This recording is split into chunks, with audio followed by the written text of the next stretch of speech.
ఓం నమ శివాయ అనే మంత్రాన్ని మనం పదే పదే ఎందుకు జపిస్తామో మీకు తెలుసా? ఒక దట్టమైన అడవిలో ఒక యోగి శివనామాన్ని జపించేవాడు. ఒకానొక రోజు శివుడు ప్రత్యక్షమై నీకు ఏమైనా కోరిక ఉందా నాయనా అని అడగ్గా దానికి ఆ యోగి, స్వామి అందరూ ఓం నమ శివాయ అని అంటారు, అసలు దానికి అర్థం ఏంటి ప్రభు అని ప్రశ్నించడంతో శివుడు చిరునవ్వు నవ్వి ఇలా అంటాడు, నీవు ఈ అరణ్యంలో ఉన్న చీమ దగ్గరికి వెళ్లి ఓం నమ శివాయ అని పలుకు, నీకే అర్థం అవుతుంది. ఆ యోగి సరే అని చెప్పి ఒక చీమ దగ్గరికి పోయి ఓం నమ శివాయ అనే మంత్రాన్ని జపించగా ఆ చీమ మరణించింది. యోగి నిర్ఘాంతపోయి శివుడు వద్దకి వచ్చి జరిగింది చెప్పగా మరలా శివుడు ఒక జింక దగ్గరికి పంపించి ఓం నమ శివాయ అని జపించమంటాడు. యోగి మరలా జింక వద్దకి పోయి ఓం నమ శివాయ అని జపించగా జింక కూడా మరణించింది. మరలా యోగి శివుడు దగ్గరికి వచ్చి జరిగింది చెప్పగా శివుడు ఇప్పుడే పుట్టిన శిశువు దగ్గరికి వెళ్లి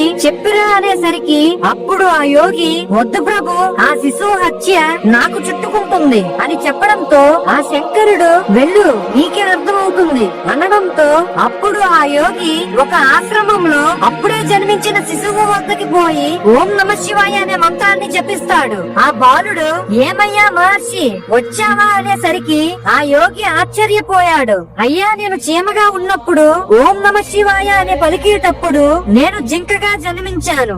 మీరు మరలా ఆ మంత్రాన్ని అనేసరికి శిశువులాగా జన్మించాను. మీరు మరలా ఆ మంత్రాన్ని చెప్పగా నేను మాట్లాడుతున్నాను. అది మంత్రం కాదయ్యా, అది అమృతం అని ఆ శిశువు పలకగా ఆ యోగి శివుడి కాళ్ళకు పాదాభివందనం చేశాడు. ఫ్రెండ్స్, ఓం నమ శివాయ అని కామెంట్ చేయండి.